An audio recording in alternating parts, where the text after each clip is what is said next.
Today we talk about being too busy to exercise.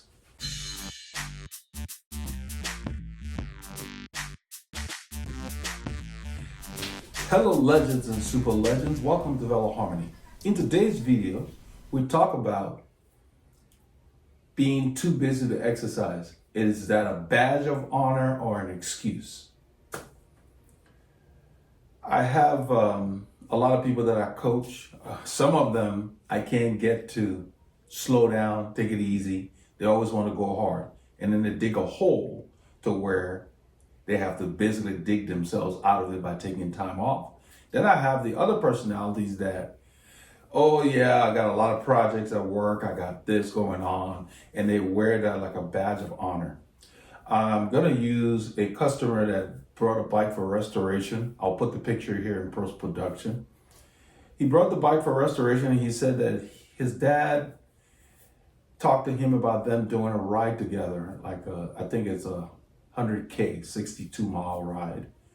I don't remember what date it was planned for, but he wanted to use this road bike that he was emotionally attached to. He had purchased it from somebody to replace a bike that was stolen from him when he was a teenager. It's an Italian bike and he wanted it restored. It kind of wasn't a very good copy. It had a lot of rust spots on it. The picture you're seeing here is after I had touched up parts of the frame or whatever, because he didn't want to repaint it. He wanted the patina. But I had to touch up part of the frame because the rust was just very aggressive in certain areas. And then when he brought it, he did admit that, oh, the seat post doesn't move. Well, it turned out not only did the seat post not move, the stem didn't move. It took a while to get that seat post out of there. I literally had to cut the seat post at the top, saw it with a small saw, basically manually, split the aluminum before I could get it out. It was a lot of time invested in getting that out. So when I told him about the stem being seized in there, he said, oh, don't worry about the stem because I'm not gonna change the height. So the stem is seized in the picture you see. The seat post has been removed and replaced. I basically had to rebuild inside the frame because once the frame is kind of old and it has some rust spots, when you aggressively go to remove something, the steel walls are kind of thin and they had some cracks in there. So I basically welded the interior of the frame to avoid messing with it on the outside. So it came out pretty good. You know, he was fortunate. But now to his credit, he has paid me for the frame you see, for the labor and the parts and whatever else. But he keeps sending me text messages that says, oh, sorry, I didn't get in touch with you. Life took over and I'm too busy to come pick up the frame. So, I mentioned it to my wife. And my point of view was, if you're too busy to come pick up the frame, when are you going to get ready for the 62K that you and your dad going to do? And are you going to even be able to ride this bike since you're too busy to just come and pick it up?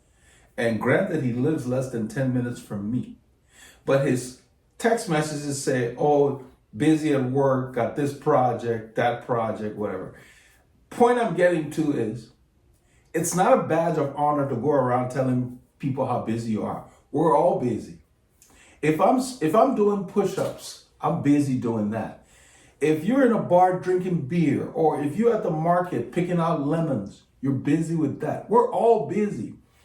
Telling someone you're busy does not give you a badge of honor because you're basically choosing what you spend your time on. And I tell people all the time, like I get customers, another lady came in, and I will relate the stories in a bit. She came in, brought her husband with her for a bike that he had not been riding for more than 5 years. So, at that point, you need, the bearings, the grease. In our climate here, depending on how the bikes are stored, you need to really watch your lubrication. I re-lubed the cables, and he had hydraulic brakes on there. Of course, you know about hydraulic brakes on bicycles or even in cars, the hygroscopic. When I bled one of the brakes, the fluid was actually black. And a .4 fluid is clear. So he had really let things go.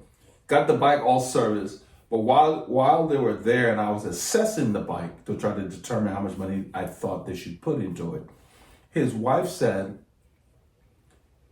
this guy, my husband here, is having issues that he didn't have. They've been married for a long time since they were teenagers, and he's in his 50s. Now, she said, he's moving slower, he has more aches and pains, but I can't get him to even take a walk because he's busy with work. And so while he was there, and he asked me, he said, you run in this shop, he's seen the videos on YouTube. He said, you make videos, you do all this stuff, you coach people, you take people, you teach them how to ride. How do you find time to exercise? I told him I prioritize it because if you don't have your health, you have nothing. If you're at work in a big company and you're wearing your tie, you're going to work, you're telling everybody how busy you are. If your butt got sick or if you died, you think that company would fold? They would replace you in a heartbeat. So think about that. Your health is number one. There's a reason a lot of jobs have sick days. If you're sick, use your sick days so you can get better. But focus on making your health a priority on a list. Your health is more important than any job. You got your health, you got your family, you got whatever other relationships. The job supports all of that. You shouldn't be putting the job here. There are people who lose their jobs and they commit suicide. That makes no sense. You were created for a greater purpose than just holding a job. So you need to focus on, okay, I have to make sure that this machine is running well. The better companies out there, they try to promote what they call work-life balance because they know it's healthier for you. Being a workaholic is not a good thing because you can work yourself into a hole just like you can train yourself into a hole. So anyway, about the two stories I mentioned with the two people, the guy who can't come pick up the bike, the wife that brought her husband to talk to me while they were dropping off the bike. She had been here before with her bike and she felt like I would inspire him or motivate him to get out and exercise. So while we were talking, I told him, you don't even need to ride this bike when we fix it if you think it's a big deal, because he was talking about sometimes it rains or whatever else. You can see my bike here. I've got fenders on them. They're temporary fenders. No excuses. If you really want to get out there, you can get out there. So if it was a choice between riding your bike without fenders, getting the back of your jersey wet or dirty, or being dead, which would you pick? Exactly. So I told him, I said, let's assume you can't ride for whatever reason. Go for a walk. Go take a walk.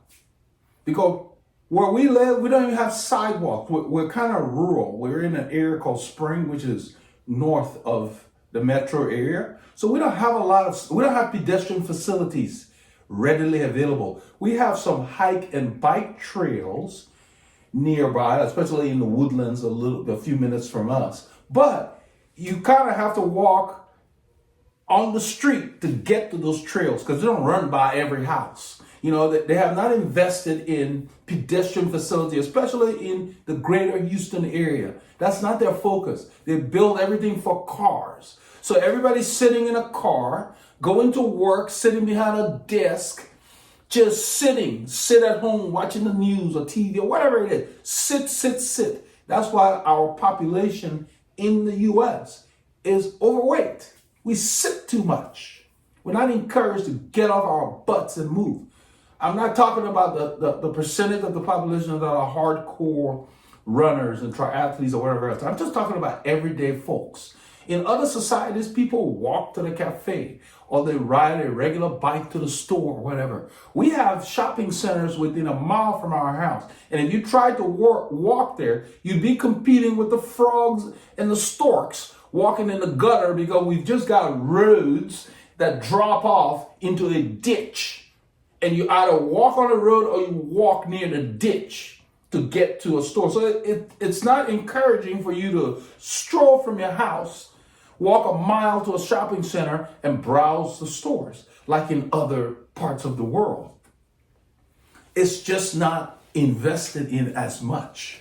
There are communities like the Woodlands that are doing a lot of what they call hike and bike trails and so forth to encourage people to get out, so people get out more.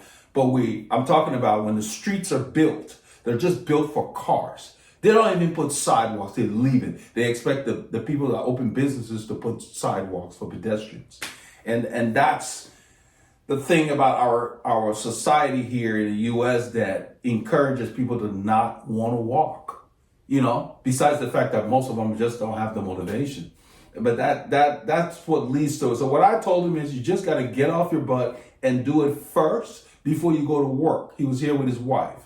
And so when she came back to pick up the bike the next day, because I turned it around pretty quickly, she said that he told her that I had motivated him because I'm at least 7 to 8 years older than he is. That was his estimation. And I look fitter because he was asking me where I ride. And I told him about our group rides. And I said, but it's not at your level. It's not for guys like you. I said, but you just need to get out on your bike. He wanted to know whether I put my bike in a car or whatever. I said, no, I just ride right here. Because he'd driven to the shop. I said, no, you just get on your bike and go. There are roads everywhere. You don't need to put it in a car. I said, just find quieter ways to get there so you're not competing with cars. But if you must use the road, position yourself. So there are a lot of deterrents to riding the bike on the road by those who are not comfortable being around cars. And my thing is, get busy living, because there are people who don't ride bicycles that die every day. But staying at home saying that cycling is dangerous makes no sense. Everything's dangerous. Getting in your car is dangerous. We lose a lot of people every day in automobile accidents. Doesn't stop you from driving, does it? We've kind of gotten accustomed to that. So when people tell you, oh, be careful when you're on the bike, I tell them the same thing. One day, Paul and I were riding. There was a lady in a Honda Pilot. We were at the light, and she was about to turn right, and she told us to be careful. I told her to be careful, and it got to her, and she said, yeah, you're right. Yeah. We all need to be careful when we're out there, but that shouldn't stop you from getting out there. My favorite phrase is get busy living. Quit worrying about it. All you can do is be cautious. But you can't stop living because of the risk. There are risks involved in everything. You can die right in your house. Tell that to the guy who was in our area when the storms came and a tree fell on his house, and he's in bed sleeping and got killed by a tree that fell on his house. So don't worry about that. Get out and get yourself busy. No excuses. Quit making excuses for not exercising, because if you lose your health, you have nothing. That job, they will find somebody else to do it. Even if you are running your own business, if you have no health, you can't do it. So quit wearing, oh, I got this title at work and I'm the VP of this or the this of that, and I got all this. You can have all the money in the world. You can't buy your health. So prioritize, get up every day, work out first. Don't let anything interfere with it. If you can't work out first, make an appointment. Call it whatever you want. Make an appointment. You don't need to tell anybody what it is. I have an appointment with my bike when I need to ride. The only thing that stops me from working out is if I'm not well. Because there's no point in working out when I'm not well, because my body needs that energy to fight whatever ails me. That's the key. That's the best way I can put it. So don't be going around telling people you're too busy. This guy with this bike, he hasn't picked it up in a month. It's been ready for a month. He's already paid for it. So it's not really one of the bikes where I charge for storage or whatever else, because he's already paid for it. Because I get a lot of people that break bikes and I fix them, they abandon them, And so I have a process to where the bike gets either donated or sold. So I'm not just storing bikes forever. But there are a lot of things that will talk you out of training. Don't let that happen. How I manage mine is, and I fell into the same trap. I was busy a while back building up my business, and I got drawn into, oh yeah, I will work out when things slow down. There's no such thing. You got to plan it every day. Set aside time for you to do something for you. And that should start with a walk, a run, a swim, a ride, whatever it is you're into, push-ups, whatever. Give yourself at least an hour. What kind of life you have that's so great you can't give yourself an hour out of a 24-hour day? That's when you need to reevaluate what's important, okay? So to that effect, let nothing stop you from getting your things in.